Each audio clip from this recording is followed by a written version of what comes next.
Akwa Ibom State Governor is taken hostage. Pastor Moino is taken hostage. Is Pastor Moino in chains?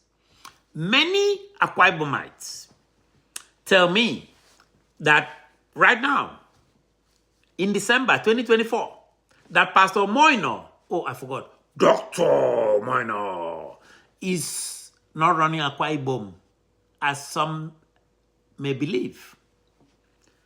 Governance of Akwa Ibom State is fast becoming a case of the voice of Jacob, but the hands of Esau.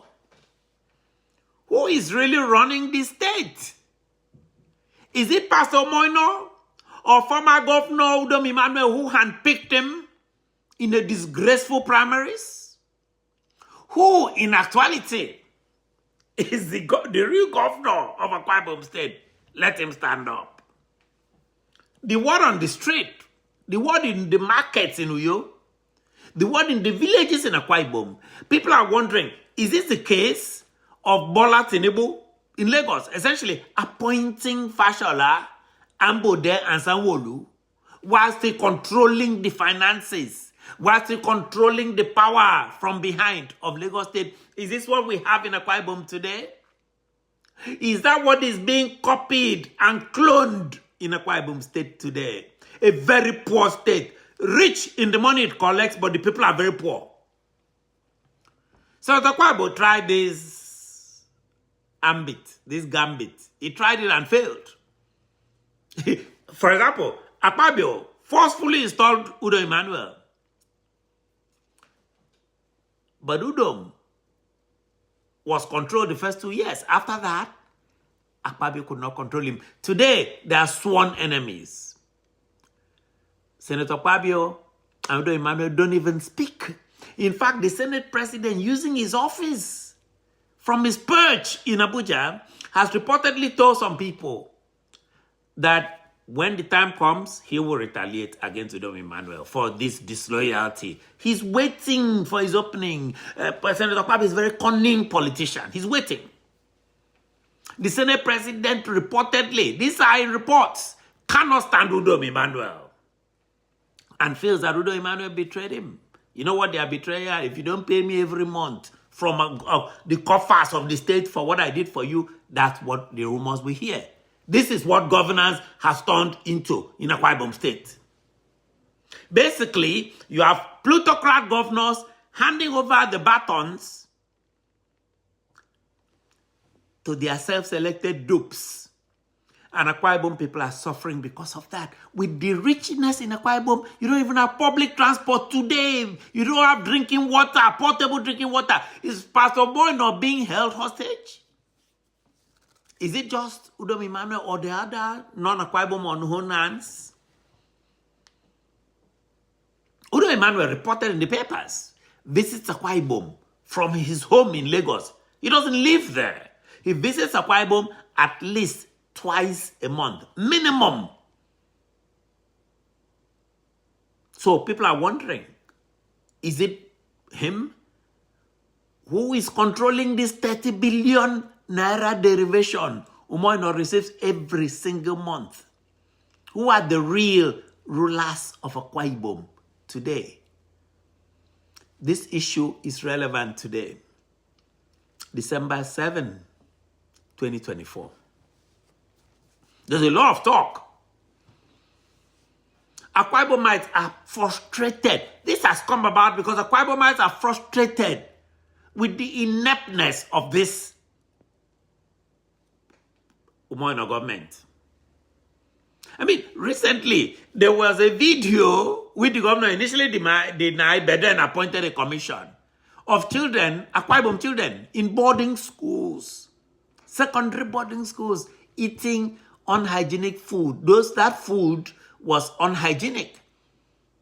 And this has highlighted the point that Umoino does not care about Akwa Ibom children or Akwa Ibom citizens. He tried to deny, he tried to say it's not his responsibility.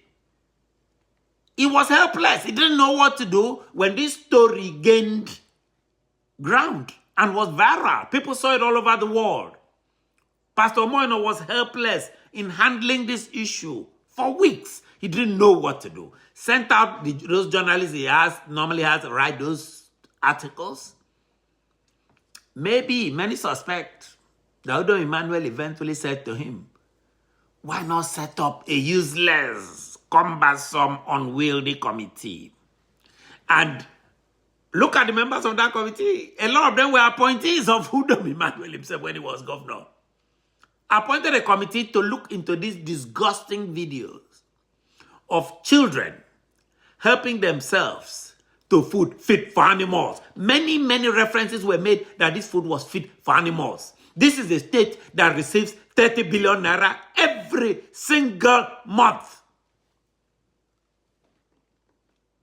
And he appointed a committee. He could have just taken action as governor. He only suspended a hapless principal. When did unwieldy committees ever solve any problems in Akwa Ibom?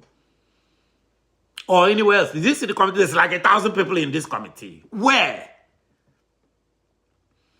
Akwa Ibom did not pick a committee to be governor. Akwa Ibom picked a governor. They picked a person. Pastor Moino is the governor, but he's passing the buck here. When it's time to give money to his friends in Lagos by going to build towers, he does not appoint committee. He does that. He is not taking decisive actions when Akwa Ibom children's welfare is at stake. He's not. That does not interest him. When he receives 30 billion naira every month, he does not appoint a committee to help him spend that money. Every single month he gets 30 billion. Akwa Ibom people need to be told this. Every single village need to be told this. Pastor Moino only seems to care, from what we observe, about making sure that his predecessor, who handpicked him with a phony primary election, is happy. This was an election. The man had to see vision to pick somebody in a democracy. 10 million Akwa Ibomites have been exposed to this kind of governance. As far as Udo Moino is concerned, it seems like they can go to hell. Let me go down memory lane to illustrate how Umoino is behaving like a Mancurian candidate when it comes to Akwa Ibom State, which he runs. He's behaving like a Mancurian candidate. He's not behaving like a real governor. For example, Governor Moino, who inherited all of the commissioners from the previous governor, from Udo Emmanuel, except one, 90% of advisors and aides. We're talking about close to 700 aides from his mafia don and godfather. Udo Emmanuel basically runs the state. Those commissioners are loyal to Udo Emmanuel. That's why Governor Moino hates his own team. The group that he has now are not there to serve Akwa Ibom State. They are there to help Udo Emmanuel and his non-Akwa Ibom bankers, business titans, and real estate developers from Lagos and Abuja. They are there to help further their business interests. Many analysts allege this. What I just said are allegations by many, many analysts that this is what Akwa Ibom has come to today. Umoino has shown previous and recent irritation with his own cabinet. He has repeatedly kicked at the fact that these commissioners were imposed on him. He cannot get rid of them. Umoino has moaned and assaulted, sometimes publicly, about this. Don't believe me? Read the papers. Read the papers. As I said, if you go back and see the origin of this problem, you will see why Akwa Ibom is in trouble. Let us get a rapid diagnosis about why 10 million Akwa Ibomites today, their lives have worsened. They don't have potable water. In a state with that kind of money, even half of that money, their lives have worsened. Forget about the national economic problem. They are worsened. Even though the governor receives this 30 billion naira every single month. It was just September of last year, on the eve of the state's anniversary, the anniversary of the founding of Akwa Ibom State, that the governor himself lashed out verbally against his own appointees. They're all in the papers. He lashed out. Let me quote him directly. This is quoting Governor Moino. Quote, I don't trust any of you, unquote. Imagine, he's telling his commissioners, wow, man. He does not believe. He's telling them openly in public that these people are loyal to him. The above revealing declaration was made specifically, I'll be very specific, so you know I'm not just carrying a story, at Delightful Christian Church, Goodluck Jonathan Boulevard in Uyo. By the way, what is Goodluck Jonathan Boulevard doing in Uyo? Do we have Offiong Aqua Boulevard in Yanagua? Reports abound till today that these commissioners, these men and women that work with him today, are there to sabotage him because they are still loyal to Udom Emmanuel. That is why, part of the reason we have the state comatose today. And the governor is so angry that he has actually refused to fund most of the ministries. They just get barely minimum just to go by. He has refused to fund those ministries in response to this gag from Udom Emmanuel he's under. People speculate that Udom Emmanuel has ordered him, you can never change those commissioners. Of course, he has fired one or two commissioners, but that's neither here nor there. But the status quo remains in place. Maybe some commissioner did not greet him good morning one day. One doctor couldn't, he fired that one. So that's nothing. In fact, the governor said that he's going to run the state using executive assistants to bypass Udom Emmanuel appointed commissioners. Many even accuse him of running the state using his relatives. Using his own relatives and his own children. That allegation, he cannot deny because he has openly appointed his children to government positions. In fact, this was so bad that last year, he said, you know what? I'm waiting for local government elections. After local government elections, I will have my own commissioners. Well, you know what? The local government elections have come and gone. And Udom's boys and girls are still in place. Today, December 7, 2024, they're still in the pastor's cabinet. I forgot, the doctor's cabinet.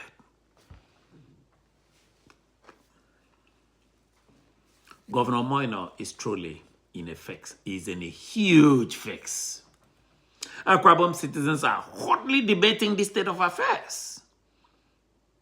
Recently in social media, some of the largest Akwa Ibom social media, this issue was debated just hours ago. Let me give you one quote. This is an issue that people were wondering, why is the state so badly run? Why is nothing not functioning? Why is it that the governor has zero policies to build Akwa Ibom State? Let me give you a quote from a citizen. Quote, this isn't government, but something else. And not a glowing one at that. Because by the fruits you shall know them. The quote continues. Akwa Ibom is held hostage. Akwa Ibomites are under a tight vice of bondage. And we can see the signs everywhere and every day. Under these kinds of unwieldy and unwarranted arrangements. Hashtag, we can't breathe. Hashtag, we can't breathe. Unquote. Unquote. This is, I'm just capturing the general sentiments of Akwa Ibom thing. You would wonder, why don't we know this? Why can't this be known? Because the government is running the state like a tin pot dictator. But he himself is held hostage. In fact, from the June when he said we change, when he promised to change commissioners, it's 6 months later, nothing has happened. We're now in December. We're about to go into Christmas. This year is almost gone. Nothing has happened. I mean, the situation in Akwa Ibom is so bad that other Nigerians who are not necessarily Akwa Ibomites, they have jumped into the fray. They have opined. A lot of them. But I'm just going to give you one quote because I don't want to waste your time. This is a quote from the coordinator of Niger Delta Peace Coalition, Mr. Zik Bonre.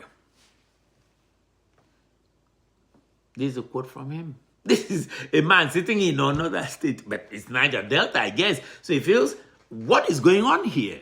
Because if this man is allowed to do this, all the other governors will probably just copy him.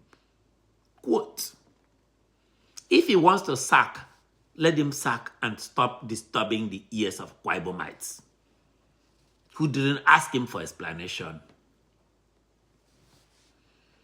There is no honor in him making public display of threats to dissolve cabinet when it is common knowledge his hands are tied.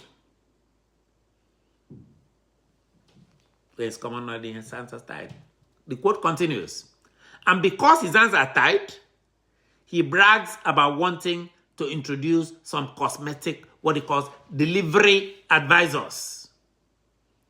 This is sheer euphemism for duplication of his already bloated cabinet. If he wants to sack, let him sack. Let him just sack and stop disturbing the ears of Akwa Ibomites. Unquote. Unquote. From a non-Akwa Ibom citizen. From a Nigerian who is just observing Akwa Ibom and is tired. He's tired of the constant threats by the governor. Oh, the cabinet is bad.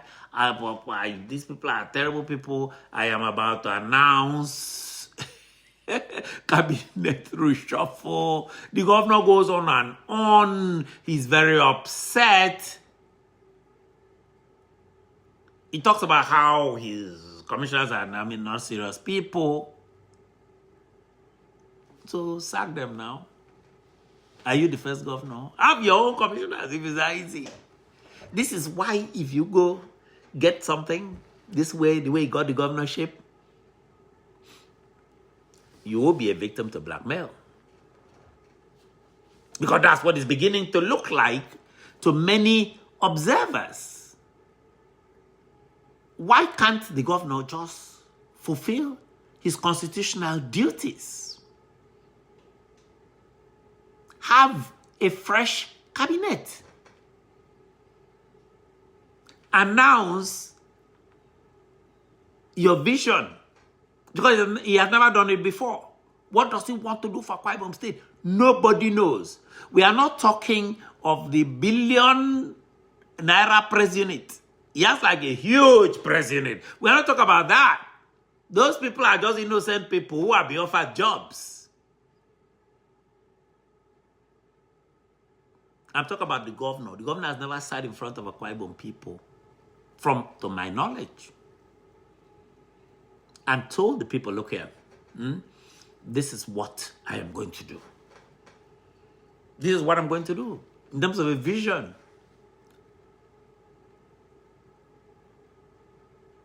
Victor had a vision. Even the Garo laws, Gospel Akwabi had a vision. So all of Akwa Ibom State know, based on what we are seeing now, that the governor is basically a Manchurian candidate. You may ask, what is a Manchurian candidate? A Manchurian candidate is usually a puppet being used by an evil person against his own electorate. We need to know these evil people. Because the way the governor conducts himself explains why today Akwa Ibom people know. Let me give you an example. That the palm oil enterprise that is supposedly owned by the government is not. It is owned by the governor himself, by his brother, by Udom Emmanuel, by Udom Emmanuel's brother and Kanang, and other non-Akwa Ibomites, that they own the palm oil factory, sponsored from money from the state budget. I am not saying this. This was said in my last podcast. An activist, Manfred Ekbe, came out with papers from corporate affairs, with documented evidence, talking about how many shares the governor owns. I think he said the governor owns 20 million shares in a company that is financed by Akwa Ibom State citizens. That they own shares in this company. Now, in a democracy, when people talk like that, well, the government has to come out and say it's not true. We have still not received any denials from the government that this is not the case. We have not received a single denial. We need the denial. We need the papers published to say, okay, Manfred was wrong. Let us see. The governor till today has refused to release the names of ownerships of other major Akwa Ibom-owned enterprises. The public is demanding, because this is what is stultifying the growth of the state. No, there's no money in the state with all this money coming in. So people are asking, who owns Ibome? We publish the names. How hard is that? Who owns the coconut factory? Etc., etc. This is the problem of Akwa Ibom State. Contact us at thetransparencytribune@gmail.com. That's our email. Or you can text Offiong Aqua Show at 914-521-0817, 914-521-0817, or you could subscribe or listen to the show that you are watching and listening to right now, Offiong Aqua Show on YouTube. Or you could subscribe to our new internet paper, thetransparencytribune.com. Be good to yourselves and each other. I am Offiong Aqua. Thank you. Be well.